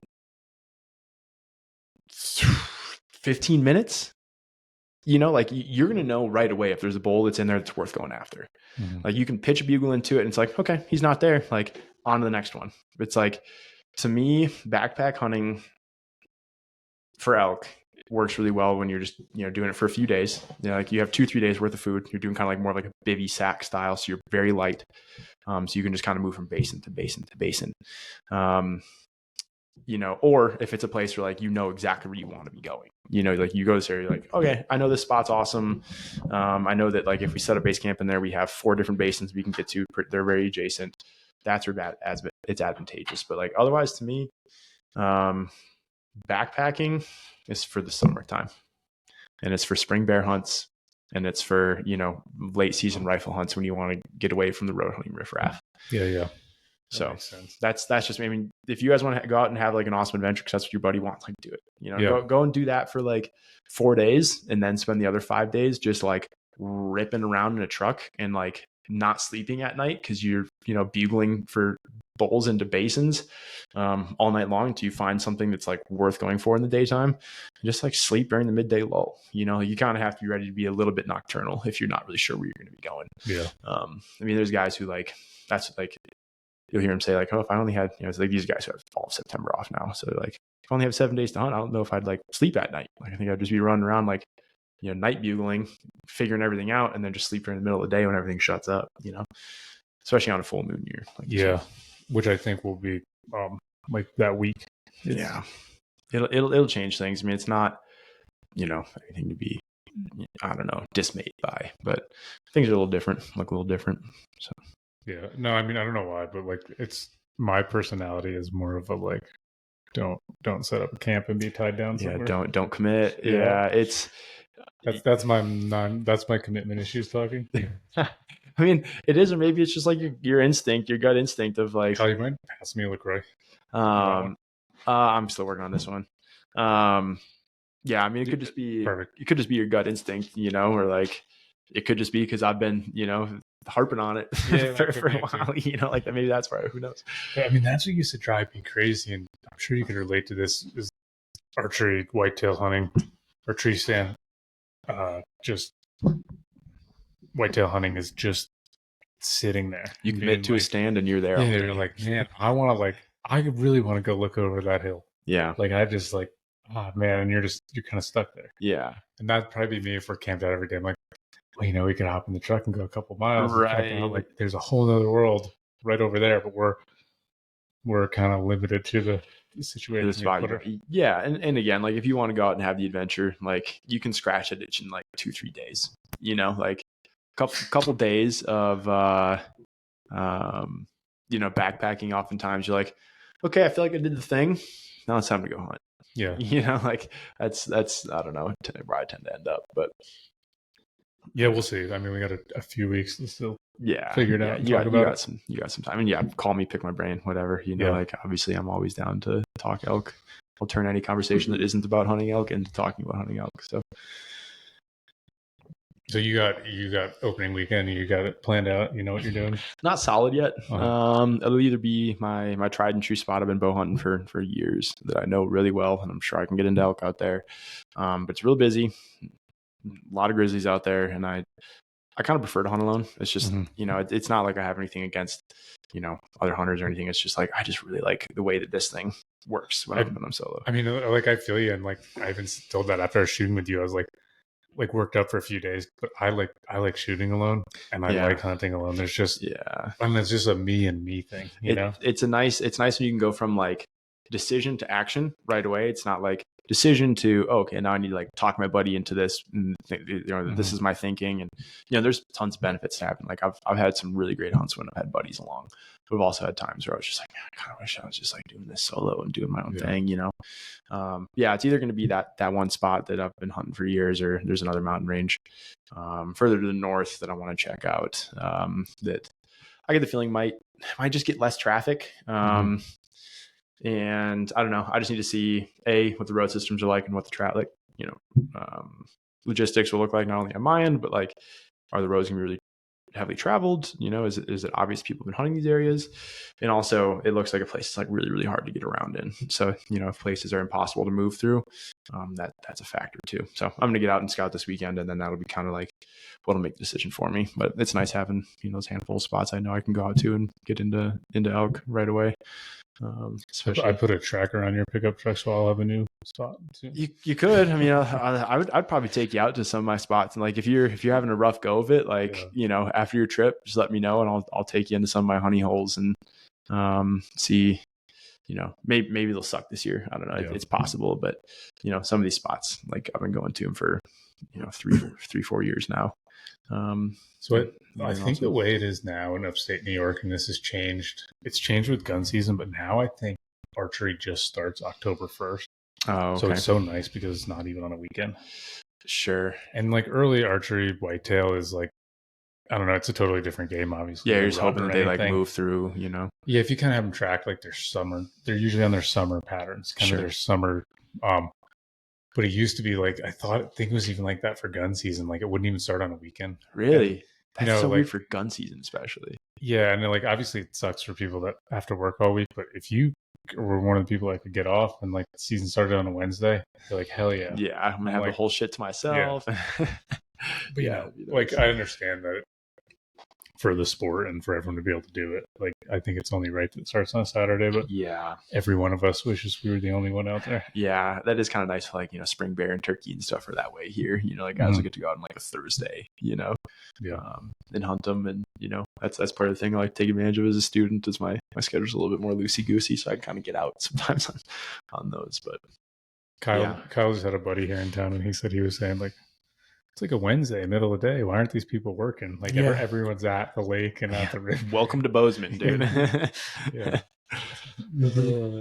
Yeah, that's like, and that's what I told him. Like, yeah, every river you drive by, you'll see a truck on every pull off. People are out there fishing. It doesn't matter. It's a Monday at 9:30 in the morning. Damn, shouldn't you guys be working? Not this time of year, or any time of year. Or any time of year. Yeah, just wait till the fucking snow dumps. They'll be skiing. Right. Yeah, it just changes to the next activity. Right. It's like it goes from sitting in the drift boat on the river to being on the. Hey man, I've adopted the lifestyle a lot compared to when I first moved here. Like, coming from a big city, just have a, I guess a workaholic attitude. Sure. And I moved here, and it took me years to learn to relax a little bit. Sure. Where were you at before this? I lived in San Diego. Oh, okay. Yeah. Definitely city lifestyle. And I mean, San Diego's relaxed compared to other cities, right? Like, sure. There's people from New York City think San Diego's a joke, right? Sure. Or people from Chicago probably think San Diego work ethic's a joke. Yeah. But then, so anyway, it's just interesting. Yeah. But I've learned to appreciate it, because why not? I'll say that too, and I've gotten a lot better.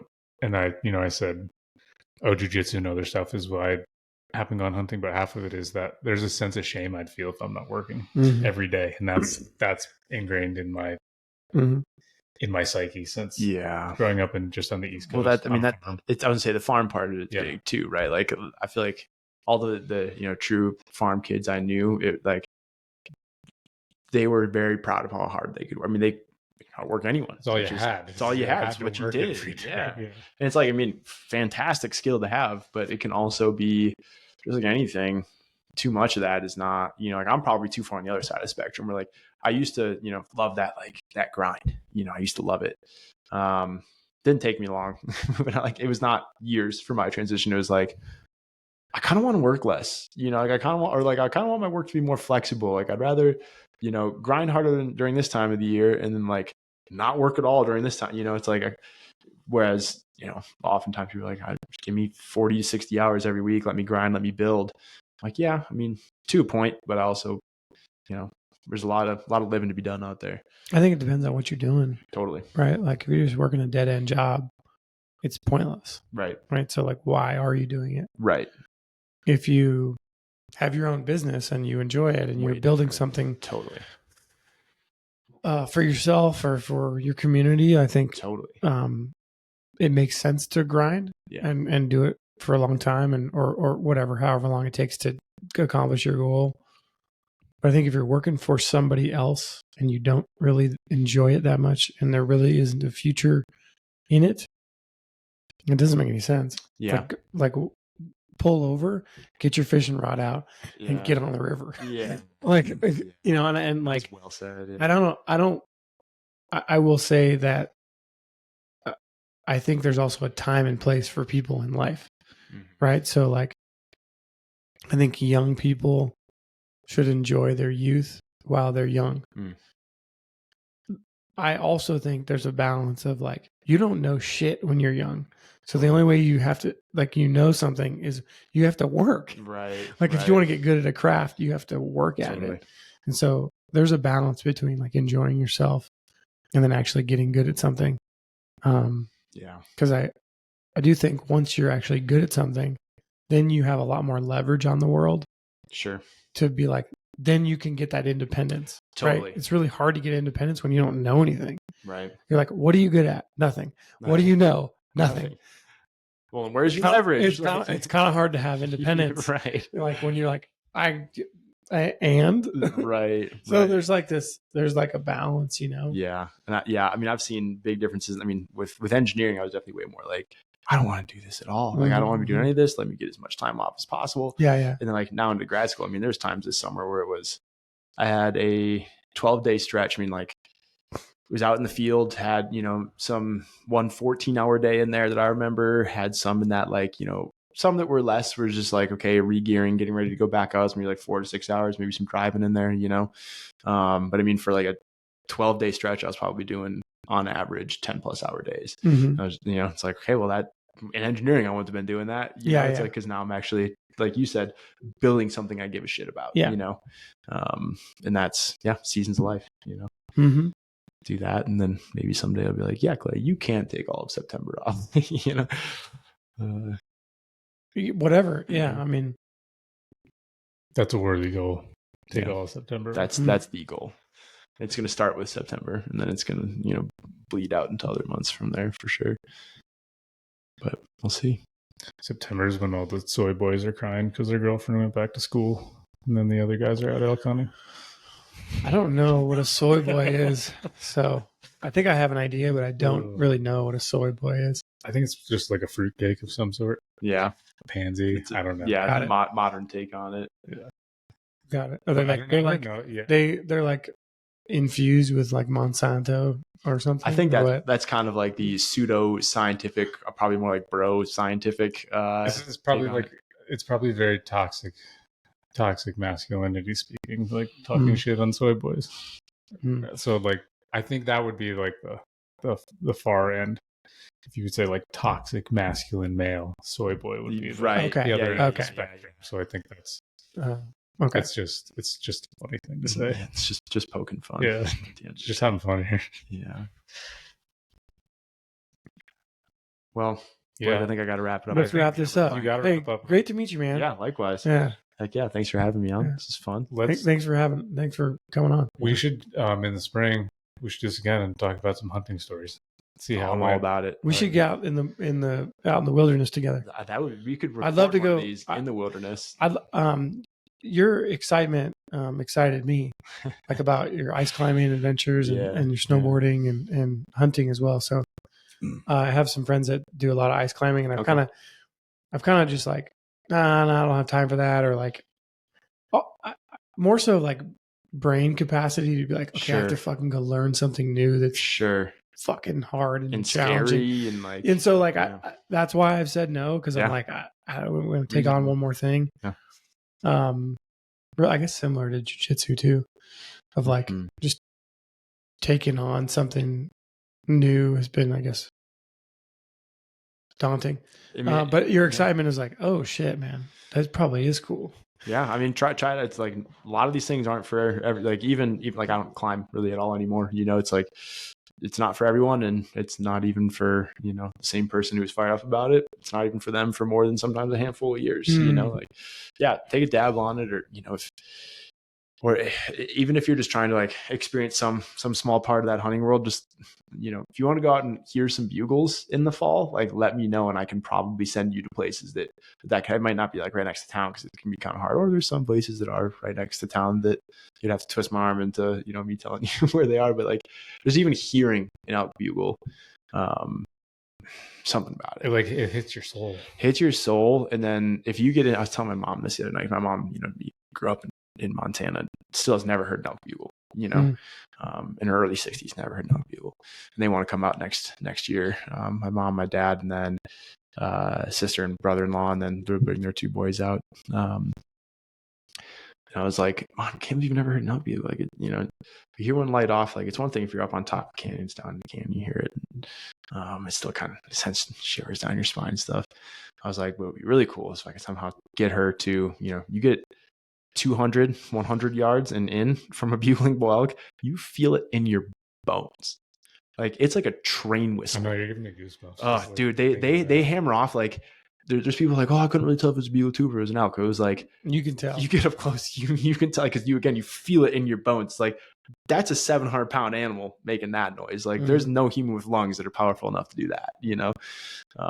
And that's, I don't know, that would be a cool thing I think for you to experience too. Is just, God damn it, we're so close. I was going to ask you, have you ever hunted any pigs? No, would love to. It's like high. You want to go real crazy with them?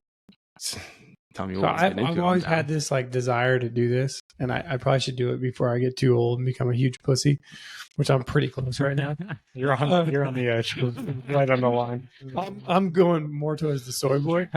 I want to do it with dogs and knives. Yeah, I've seen some videos of that. So Hardcore. do it like you get like 6 or 8 dogs. It's just a little mental, man. And you fucking jump on a wild boar and slit its throat with a knife. You should come to jiu-jitsu for a little bit before you do that, though. You know, to like hold top control. You know, whatever, man.